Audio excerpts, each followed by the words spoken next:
The joints of the skeleton define the motion of the body and its limitations.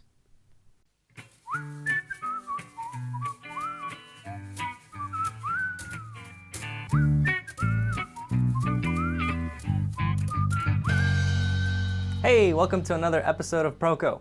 This lesson is about the types of joints in the human body. As artists, we really only need to learn the synovial joints, like the shoulder and the knee, because they move. Joints that are fibrous and cartilaginous hardly move, and some, like the connection of the two pubic bones, don't move at all. When you're learning how to draw, pay attention to synovial joints, and keep your thoughts away from pubic bones.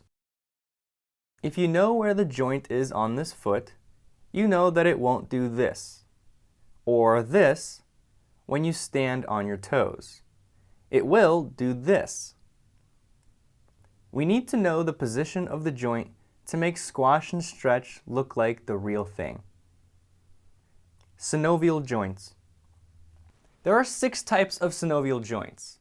They have varying shapes, but the important thing about them is the movement they allow. Joints determine what position our bodies can take. We learn them to invent poses, and we learn the limits to stretch the limits. The movement of these joints is limited by 3 things. The first is ligaments, which are tissue connecting bone to bone. They hold the bones together and sometimes prevent them from rotating in certain directions. Muscles can limit movement by simply colliding with each other. When the knee flexes, the calf muscle presses against the hamstrings. Muscles can also be stretched to their limit. If our muscles are tight, this limits the range of motion. That's why we stretch at the gym, so we can function and move rather than just look good. And finally, the structure of the joint can limit the joint's movement, such as with the elbow joint, when the olecranon, that's the elbow, hits the depression on the humerus. After this point, the elbow can't extend any farther. The 6 types of synovial joints are hinge, pivot, ball and socket, ellipsoid, saddle, and plane. Let's go through them one by one. The hinge joint. The hinge is a very simple joint. It allows movement only on one axis. Its structure prevents rotation this way or this way. The head of the bone wraps around the cylindrical head of the other, allowing a very stable rotation this way. Going back to the terminology from last week, the hinge joint allows flexion and extension. That's it. That's all it does, but it does it well. Like the hinges on a door, allow it only to open or close. The best example of it is the elbow. Here's the rotation on a simplified skeleton: flexion and extension. And here it is on a real person.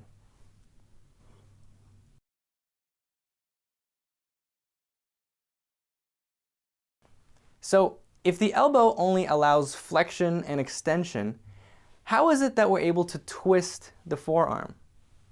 Well, let's take a look at the next joint, the pivot joint. The pivot joint also allows rotation at only one axis. However, it rotates along the long axis. A cylindrical bone fits into a ring of bone and ligament, like the radial-ulnar joint just below the elbow. The cap on the radius bone fits nicely into this notch on the ulna bone. Ligaments complete the ring, holding the bone in place and allow the radius only to rotate inside of it.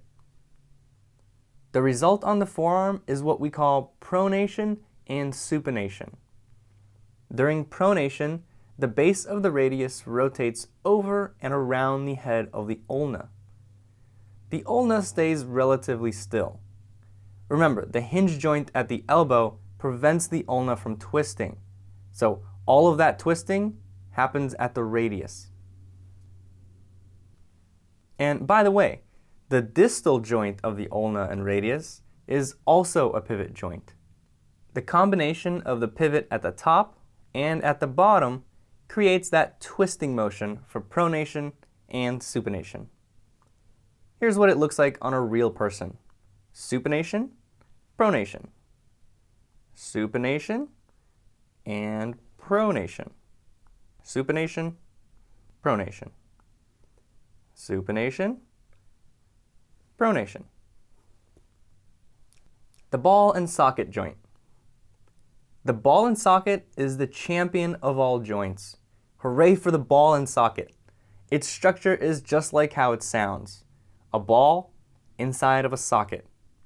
This simple and effective structure allows it to move in all axes. Flexion, extension, abduction, adduction, rotation, and circumduction. The two ball and socket joints of the body are at the hip and the shoulder.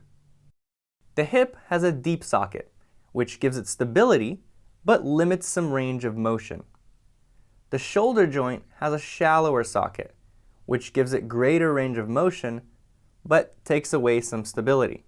Maybe that's why a dislocated shoulder is so common. Ouch. Here's Ryan again to show us the ball and socket articulation of the shoulder.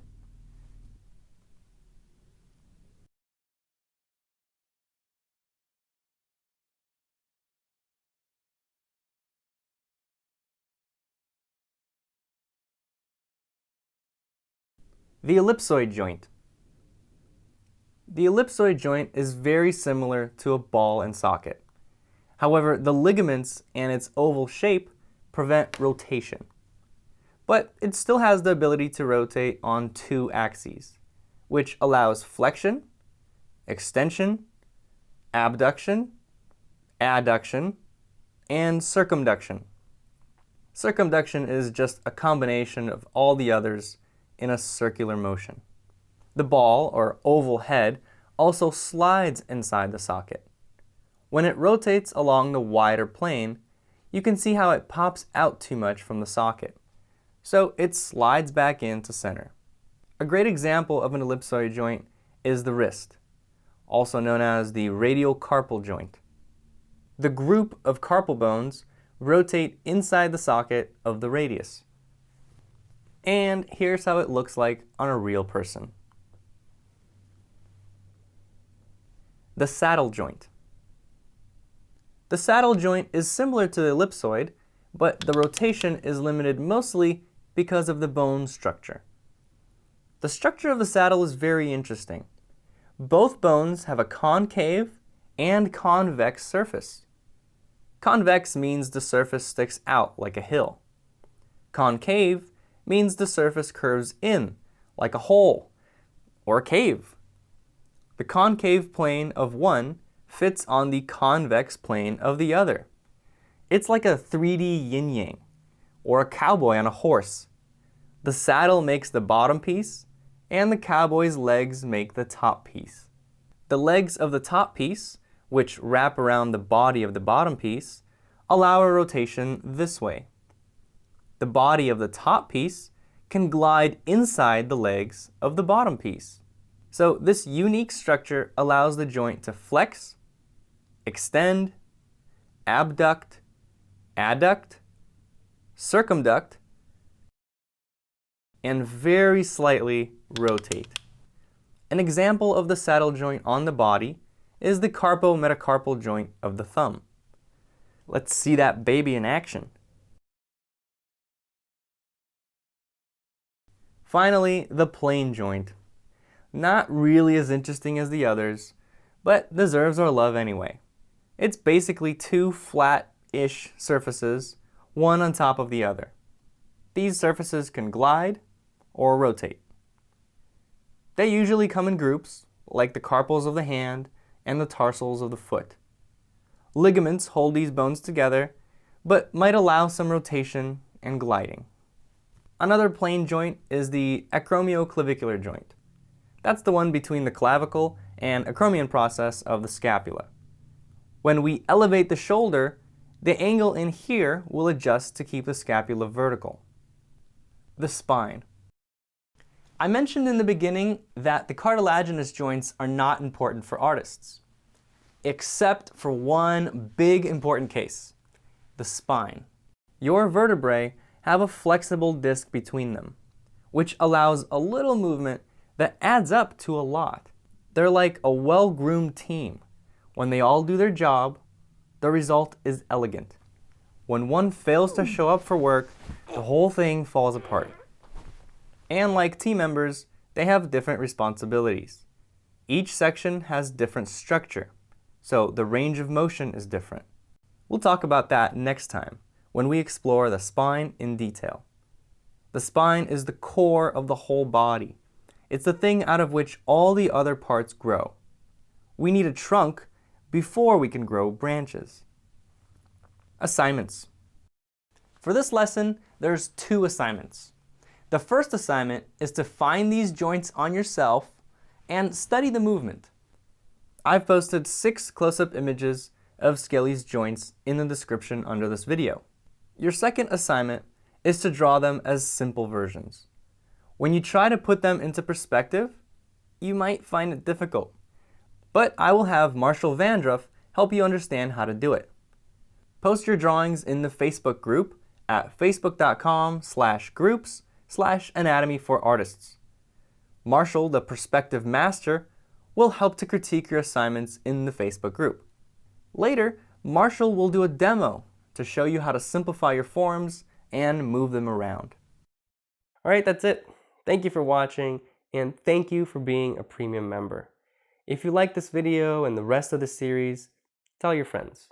Your support really helps in the production of these videos and future videos. Thanks again. See you next time.